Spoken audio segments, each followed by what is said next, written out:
Testing. Okay na, San? Okay.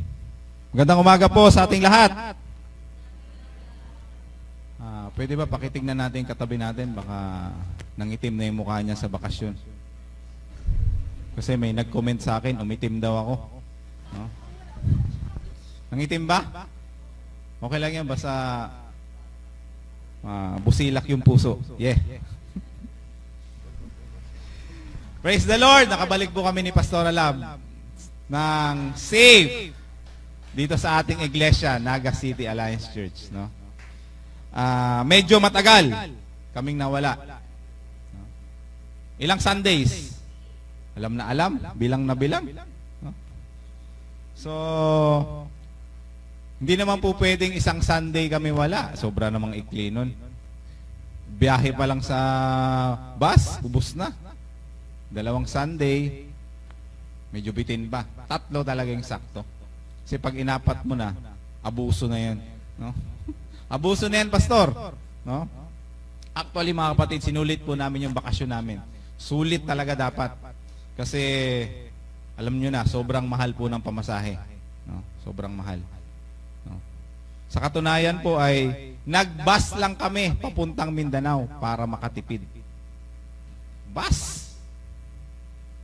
Commute lang, bus. Pero ganun pa rin po yung gastos kasi yung mga kain-kain. Yung mahal na mga kain sa mga kalsada. So, napagastos pa rin. Tapos, nandiyan pa yung pagod at sakripisyo sa biyahe. Umalis kami ng Naga Terminal sa linggo ng alas 9 ng gabi. Dumating kami sa bahay nila Pastora, Martes alas 11 ng gabi. So, 50 hours travel. No? Straight. Non-stop. No? Biyahe. Sa bus, upo. Nakaupo lang. Wala na may gaan sa bus. No? Tapos, meron pang 2 barko. Sumakay pa ng barko yung bus namin. Matnog, Sorsogon, papunta sa Allen, Samar. Tapos, Leyte na naman, sasakay ng bus, papunta ng Surigao. Yung pagdating mo sa Surigao, medyo okay na kasi Mindanao na yun. No? Pagdating sa Cagayan, kasi hanggang Cagayan lang yung bus, sumakay na naman kami ng isa pang bus papuntang Pagadian, another 6 hours. No? May taxi pa, mayroon pang jeep, may tricycle pa. No? Grabe, nakakapagod, at grabe yung sakripisyo namin para lang makauwi. No? Subalit mga kapatid, pagdating namin sa Mindanao, no? Lahat ay napalitan ng galak, tuwa at saya dahil nakita namin yung mga mahal namin sa buhay. At syempre yung mga barkada natin, nakita natin. No? Yung mga kaibigan nating mga pastor. No? So mga kapatid, ngayong umaga, ito po yung pag-uusapan natin. Ang sakripisyo at pagpapagal natin sa gawain ni Lord. Yung paghihirap at sakripisyo ng ating pagsiserve kay Lord. Worth it ba ang paghihirap natin para kay Lord? Hindi ba nasasayang ang ating mga pagpapagal sa ministry ni Lord? Sulit ba ang ating mga ibinibigay at inilalagak sa ating iglesia? Tanungin nyo yung sarili nyo, hindi ba ako lugi sa aking pagsunod at paglilingkod sa Diyos? Hindi ba kayo lugi? Tingnan nyo daw kung lugi kayo sa pagsiserve nyo. So ito po yung pag-uusapan natin. Title po ng message natin is Our labor in the Lord is not in vain. So hindi po masasayang. Sa Bisaya, hindi makakawang. Hindi ko alam kung ano sa Bicol yung hindi masasayang.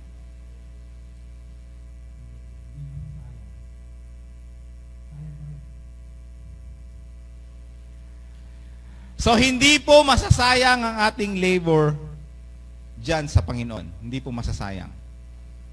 Alam ko, familiar po itong verse na to. Therefore, my dear brothers and sisters, stand firm. Let nothing move you. always give yourselves fully to the work of the Lord, because you know that your labor in the Lord is not in vain. No?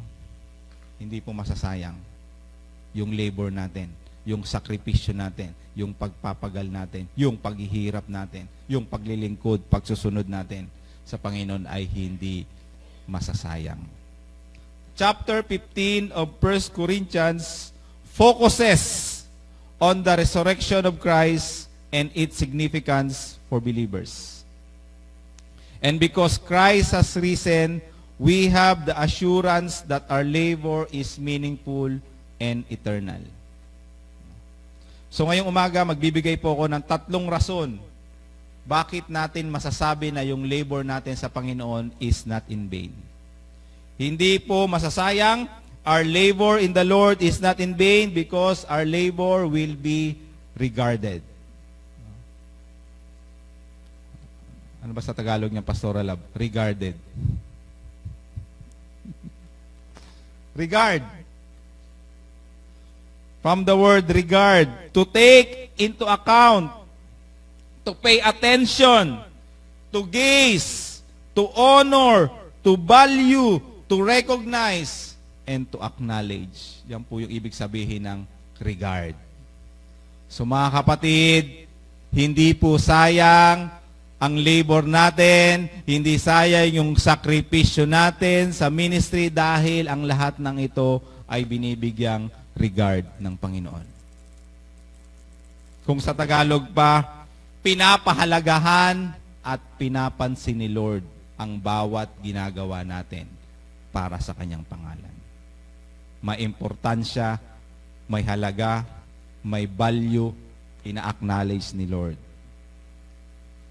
And do not forget to do good and share with others, for which such sacrifices God is pleased.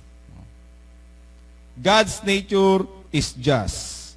He honors and values every act of service we perform. He is pleased with our acts of goodness and service, recognizing them as sacrifice. God does not overlook our labor and love. Our labor, no matter how small or unnoticed by others, is valued and regarded by God. Ang lahat ng ating ginagawa sa ating iglesia, maliit man, malaki, ito may inyong ginawa sa publiko o sa tago, ito man ay yung ginawa sa labas ng iglesia o sa loob, ang lahat ng sakripisyo ay pinapahalagahan ng ating Panginoon. Ang lahat ay ina-acknowledge at nire-recognize ni Lord. Yung simpleng pag-a-arrange ng stage natin, nakikita yan ni Lord. Meron yan siyang importansya sa ating Panginoon. Yung pagde-decorate natin, pag-a-arrange natin ng kortina, meron tayong kortina sa harapan, no? Sino naglagay niyan? No? Yung mga maliit na bagay na ginagawa natin para sa iglesia, pinapansin po yan ni Lord. Yung mga time na pinapagamit natin yung sasakyan natin para sa ministry, mga time na nagdadala tayo ng pagkain sa simbahan, mga time na nag-share tayo ng blessing sa pastor, lahat ay nakikita ni Lord at lahat ay pinapahalagahan at meron pong importansya. Ang lahat ng labor is regarded by the Lord. Hindi po yan sayang. Ang problema kasi sa atin minsan, sa iba, meron tayong tendency na magpapansin sa tao. Tama ba? Ito yung tinatawag na KSP. Ano yung KSP, Pastor? Kanin sa pinggan? Kulangot sa pader? Kamay sa pera? So, ito yung problema minsan. Naghahanap tayo ng atensyon. Naghahanap tayo ng recognition galing sa tao. Gusto natin na maraming makakita sa mga ginagawa natin. Gusto natin ma-appreciate yung mga sakripisyo natin, yung mga malasakit natin. Gusto natin ma-recognize tayo. Mga kapatid, kung ganito po yung attitude natin, sigurado po mapoprostrate tayo at madidisappoint. Bakit po? Kasi kung maghihintay po tayo ng appreciation po sa tao, recognition galing sa tao, minsan hindi po natin yan matatanggap. Kabaliktaran po yung ibibigay sa atin. Minsan, condemnation, objection, at nandiyan pa minsan yung criticism. Ikaw na yung gumawa ng mabuti, ikikriticize ka pa. So, mahirap po kung hintay natin yung tao na magpumansin ng mga ginagawa natin. No? Kaya nga po mga kapatid, ang challenge, sa Diyos po tayo magpapansin. Amen? Huwag sa tao. Gawin natin ang lahat para sa glory ni Lord. Attention and appreciation ni Lord ang hanapin natin sa lahat ng mga ginagawa natin. Dahil sa mata ng Panginoon, walang masasayang. Our labor in the Lord will be regarded. Okay. Doon po sa mga nagtuturo ng bata, mga kabataan natin, sa loob at labas ng iglesia, our labor in the Lord is not in vain. Kahit sunod-sunod na ikaw na kada linggo ang nagtuturo sa mga bata, okay lang yan. Our labor in the Lord is not in vain. Yung mga member po ng mga priest team natin, your labor in the Lord is not in vain. Yung mga meron pong part sa ministry ng ating iglesia, hindi po yan masasayang. Nakikita po yan ni Lord at meron po yung value sa mata ng Panginoon. Yung mga laging naghuhugas ng pinggan kada Sunday. Sino ba yung naghuhugas ng pinggan kada Sunday? Parang konti lang kasi yung iba hindi naman talaga naghuhugas. Mga kapatid, yung paghuhugas natin ng pinggan kahit wala nakakita, nakikita yan ni Lord.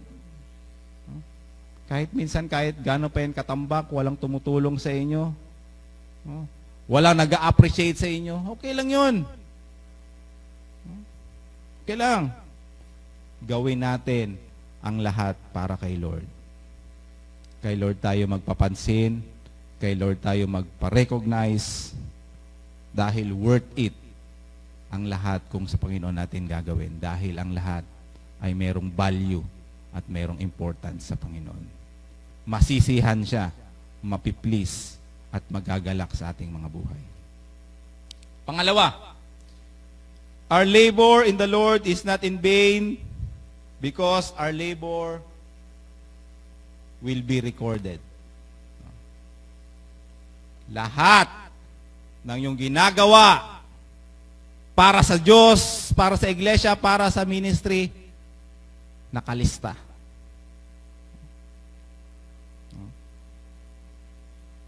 Mas matindi pa yan sa listahan ng utang. Walang makakalusot sa listahan ng Panginoon.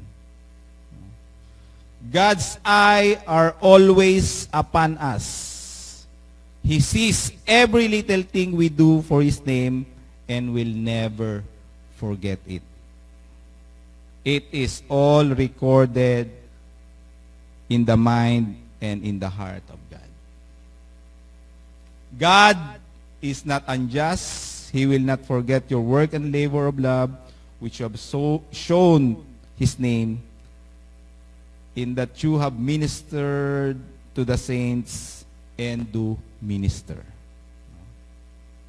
Hindi po masasayang lahat ng ating mga paghihirap, sakripisyo, pagpapagal. Ang lahat po ay nakalista. No?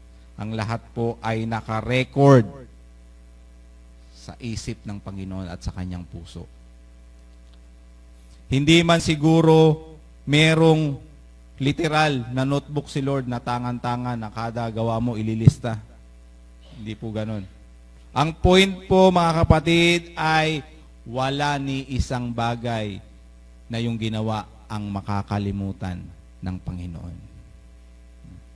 Lahat ng ginawa natin ay nakalista at natatandaan ni Lord. Ito po yung tinatawag natin na spiritual investment natin sa Panginoon. Lahat po ng labor, lahat po ng ginawa natin sa ministry, ito po ay investment natin sa Panginoon.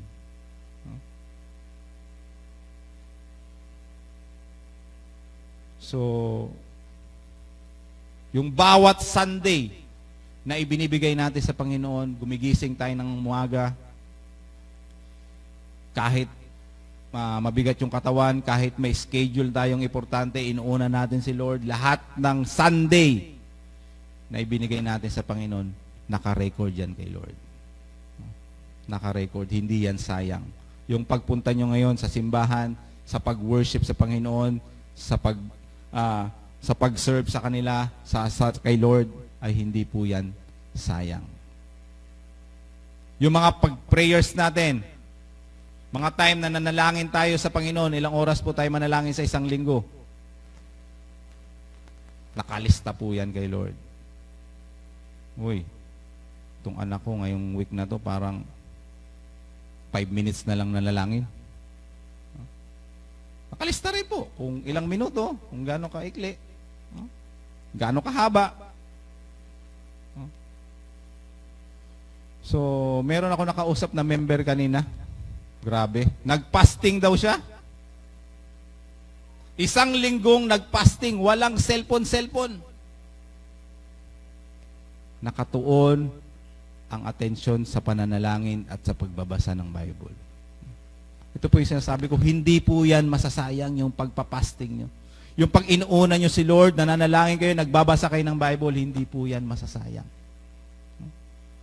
Parang gusto kong gayahin, parang gusto ko ring subukang magpasting. Alam niyo po kasi yung fasting, hindi lang po yan sa kain. No? Lahat ng bagay na ginagawa mo, kung ito po hindi niyo po ginagawa, is-sacrifice niyo para sa Panginoon, fasting po yan. No? So parang gusto ko ring magpasting ng walang cellphone ng 1 linggo. Pero parang hindi niyo ako mahahagilap niya paano ako makukontak. No? Pero pwede kaya yung FB pero yung Messenger siguro mahirap. Pwede naman. No? Sakripisyohan talaga. No? So, hindi po yan masasayang mga kapatid.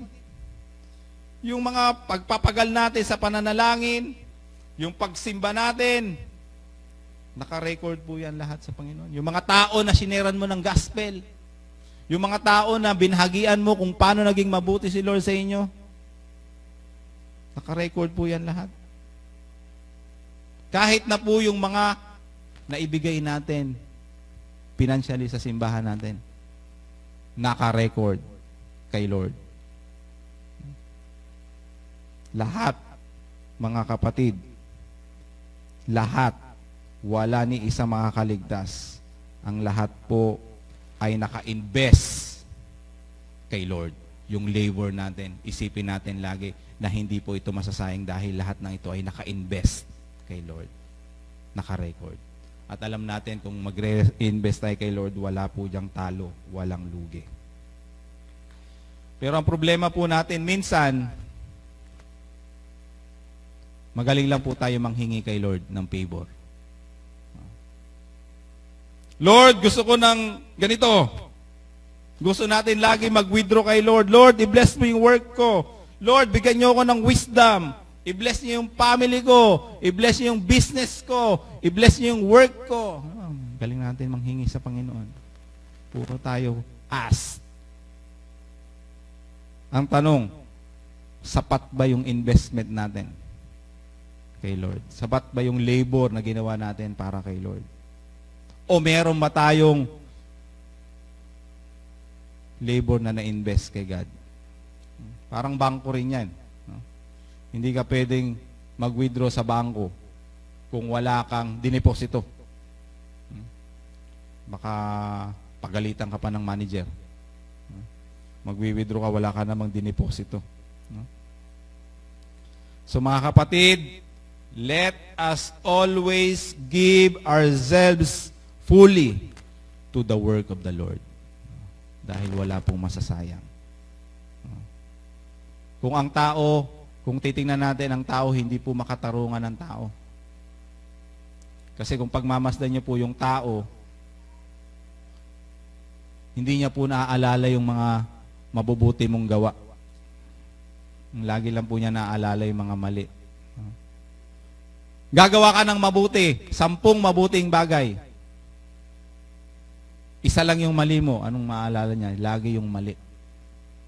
Yung 10 mabuting ginawa mo, nakalimutan na. Ang naalala na lang yung mali mo. Pero sa Panginoon, baliktad po yan.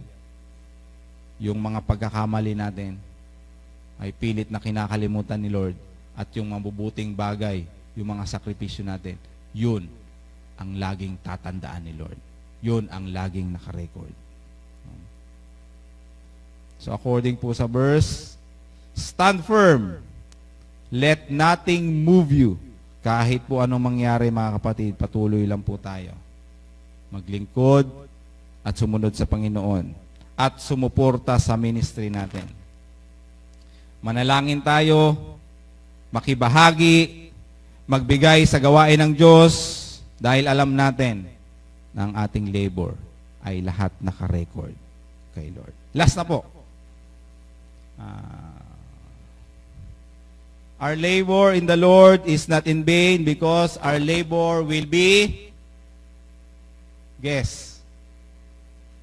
Galing. Very good. Our labor will be rewarded. No? Matindi. No? Hindi po masasayang ang pagpapagal, dahil ang lahat may reward, may gantimpala. Kung pag-aaralan po natin yung word na vain, ang literal meaning po niyan is without a gift or without a fruit. No? Without a gift or without a fruit. Meaning, our labor in the Lord is not in vain, because it is not without a gift or without a fruit. So, yung labor natin, palaging merong bunga, palaging merong gift galing sa Panginoon. 1 Corinthians 3:8, they will each be rewarded according to their labor.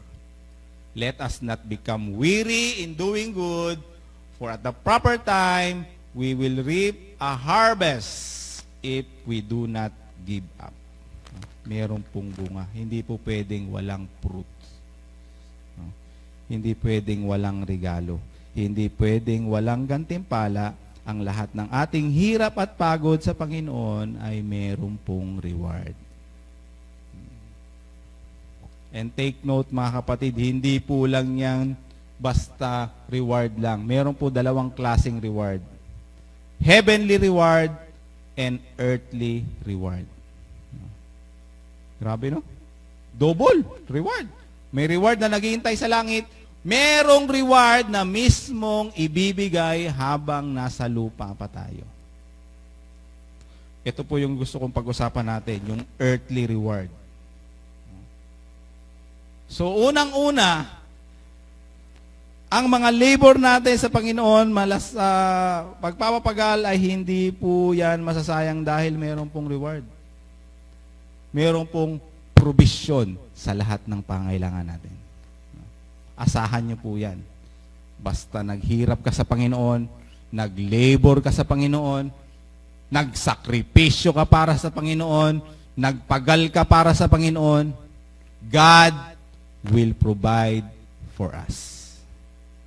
Malinaw po yan.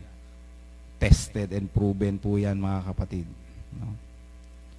Our Heavenly Father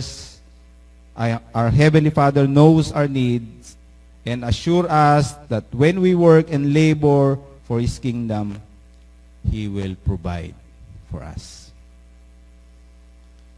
Nung nagplano po kami umuwi na Mindanao ni Pastora Lab, ako ayoko talagang umuwi. Siya lang po talaga yung nagpupumilit. Kasi yung papa niya gusto niyang makita isang taon. Ayoko umuwi. Siyempre, simple lang yung dahilan. Walang budget. Mas maliwanag pa sa sikat ng araw, walang budget para pang bakasyon. Pero ibang klase mag-reward si Lord. Anong araw tayo umalis, lab? Sunday. Sabado, bago kami umalis, speaker kami ni Pastora Lab. Saan tayo speaker? Sa Ocampo, family day nila. Dalawa talaga. Speaker ako, speaker din siya. Aba, matindi. Couple talagang speaker nila. So, gabi na po kami umuwi. Siyempre, meron po yung love gift. May pamasahe. Okay, may pamasahe. Nakauwi. Pagdating sa Mindanao, meron pong 3 simbahan nag-invite sa akin. Speaker. Take note ha, invite. Hindi po volunteer. Iba po yung volunteer. O, pa-speakin mo ang simbahan. Hindi po ganun. No? 3 simbahan nag-invite. Nag-preach ako. Si Pastora Lab, naka-speak din sa simbahan once. So, 4 na yun na speaking engagement. So, meron na pong pauwi. Pamasahe. Siyempre. Pag uwi namin dito, mag-aantay sa amin? Wala naman kaming aantayin. Pero kanina, may nagbigay sa akin ng sobre. Alam niyo kung magano? Interesado kayo? Hindi ko lang po sasabihin. Basta, enough para sa isang buwan. Okay. Ganun lang po kasimple mag-reward. Ganun lang po simple mag-provide si Lord sa atin. Nakita po natin yan. Hindi po masasayang yung sakripisyo natin. Hindi po masasayang yung mga pagpapagal natin sa ministry dahil meron po yung reward. God will always provide for us. Hindi po tayo magkukulang. Pangalawa po, meron pong reward yung tinatawag na peace and joy. Mahirap po ito pag wala tayong peace. Marami pong nagpapakamatay, walang peace, walang joy. Hindi po makatulog sa gabi. So kahit po anong circumstansya, bibigyan tayo ni Lord ng peace and joy as reward. Peace and joy transcending all circumstances are one of the most profound earthly reward we can receive from the Lord. Pangatlo, i-reward tayo ni Lord na tinatawag na favor and success. When we embody commitment and faithfulness, God grants us favor and success in our relationship and endeavors. And lastly, God's blessing will overflow in our businesses and works. God will not only bless us with the ability to work, but also to establish and prosper the work of our hands when we also work and labor for Him. I-bless ni Lord yung business at work natin. So mga kapatid, ang challenge po ngayong umaga para sa atin, hindi po sayang ang mga ibinibigay natin sa ating iglesia. Yung tithes na ibinibigay natin kada pagkatapos natin ng sweldo at ibinabalik natin kay Lord, hindi po yan masasayang dahil meron po yung reward. So wag po kayong matakot na magbigay, wag po kayong mag-alangan na ibalik ang ikapo, wag kayong maghinayang because God will reward our obedience and faith. So yung mga binibigay rin po nating mga pledges, commitment natin sa project natin, hindi po yan masasayang. Meron pong reward lahat ng sacrifices natin. Kanina lang, meron na naman nagbigay. Isang lote, cash! No? Wala kang palakpak? So ngayon, yung lote natin, umaandar pa rin. Sa mga oras na to, ngayon mismo, mga nasa 850K na po yung building project natin.